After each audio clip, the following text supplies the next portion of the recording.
If you head about 25 miles north from York, you come to the town of Helmsley.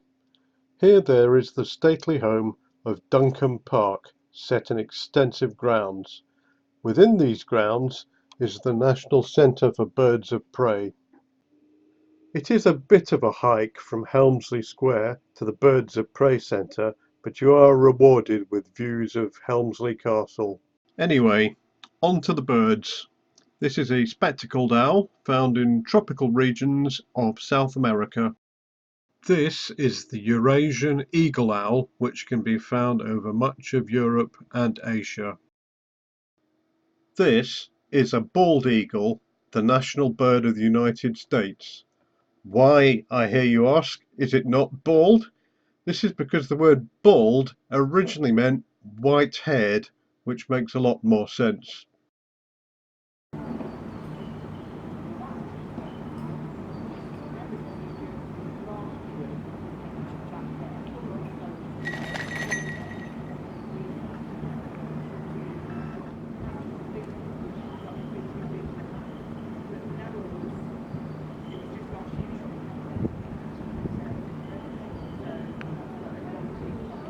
Next, the European kestrel, often to be seen hovering beside roads.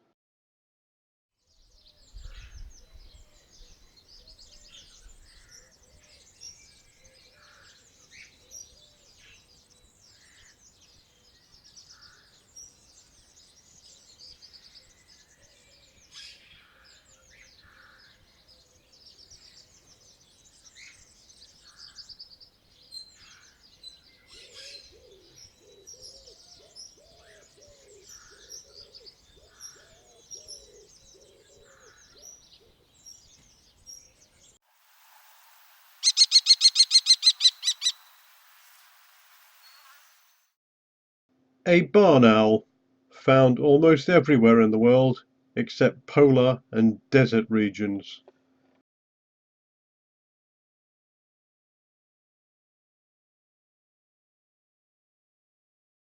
The Cinerous vulture is a Eurasian bird.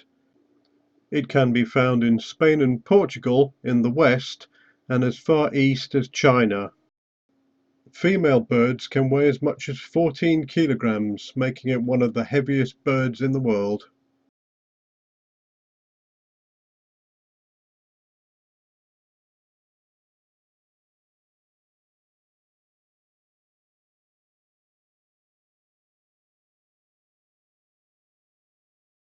The Lanner falcon can be found in Africa, Southeast Europe, and parts of Asia.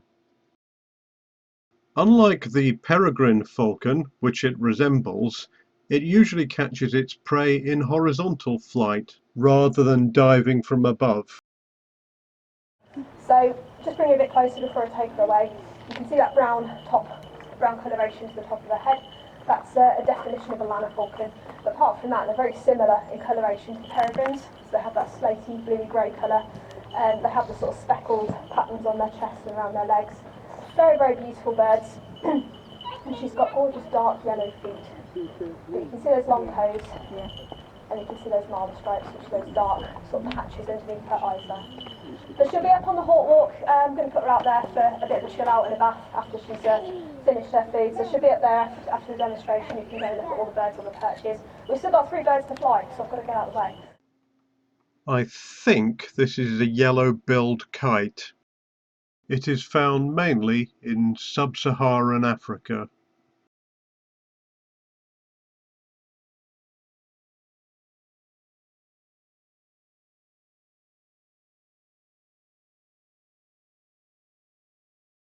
The great grey owl is deceptively large. Its body weighs less than most other owls. Most of what you see consists of feathers. Its skull is only about the size of an orange.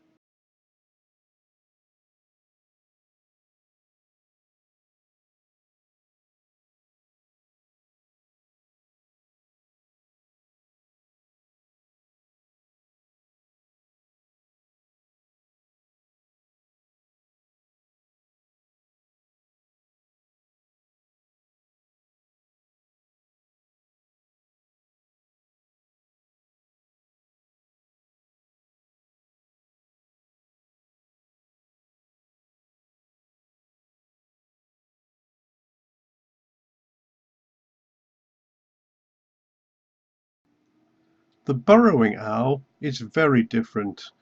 It lives throughout North and South America in grassland and deserts and open areas, but not forests. It has very long legs for an owl, enabling it to sprint and also dig burrows in which it lives. It is also active through much of the day, although it does tend to avoid the midday sun. This is Skomer. He is one of our male burrowing owls, and we have 2 trained burrowing owls in our team. He is an American species. You can find him throughout southern states of the US. There are certain populations around the western and eastern ones as well, and there are strong populations in Central and South America. Particular hotspots actually are Mexico. They want to burrow underground, and this is where their long legs come into play. They can make use of disused burrows, so by rabbits and other small rodents. This is a juvenile African fish eagle. It is well named since it lives in sub-Saharan Africa near large bodies of water with a plentiful food supply, eats fish, and is an eagle.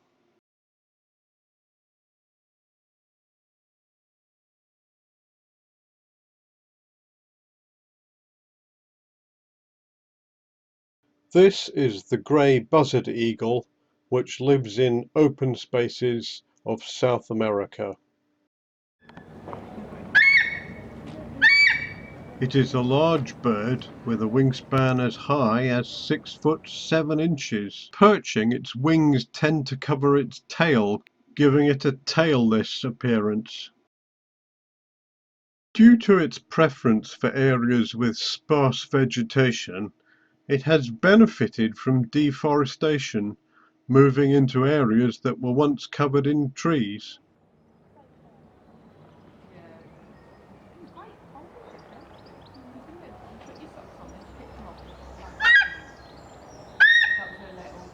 Hotspots though are Patagonia, so southern South America, around the tundras there. You'll find them more likely at higher altitude regions though, so rocky areas around Chile, sort of the backbone of South America too. Not so much in areas of densely wooded areas, so the Amazon rainforest is a good example. There are certain isolated populations here, but they are kind of what we call a generalist species. Io, our great horned owl, who you've just seen now, is a good example of this too. Pretty much eating whatever they can find and living in whatever habitat they can find too, which makes them arguably quite a successful bird. This is the snowy owl, a bird of Arctic regions. Females tend to have more black feathers than males, so I'm guessing this is a female, although it could be a juvenile. To keep out the cold, it has a thick layer of feathers, and even has feathers on its feet to keep them cozy. The tawny owl is nocturnal and is found throughout Europe and further to the east.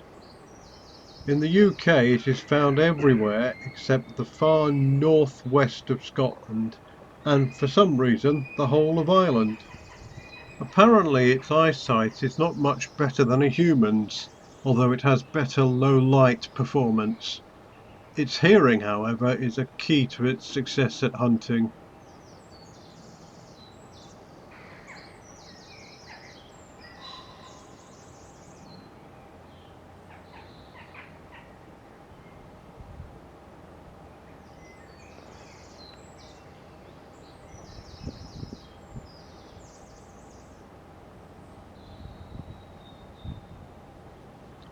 The striated caracara, or Johnny Rook as it is known in the Falklands, where it is at its most abundant. An intelligent bird, it will often move rocks aside to fetch food from underneath. Unfortunately, it has been persecuted by sheep farmers due to its habit of preying on newborn lambs. The Griffon vulture breeds on mountain ledges in southern Europe, North Africa, the Mediterranean and Asia. It was present in the United Kingdom until the 16th century. It is an extremely efficient flyer, expending far less energy than most birds, soaring on rising thermals. Unfortunately, since it is a scavenger, the practice of using poisoned baits has reduced its numbers greatly. Well, that's all I've got right now. Thanks for watching. If you like, you can subscribe. Bye.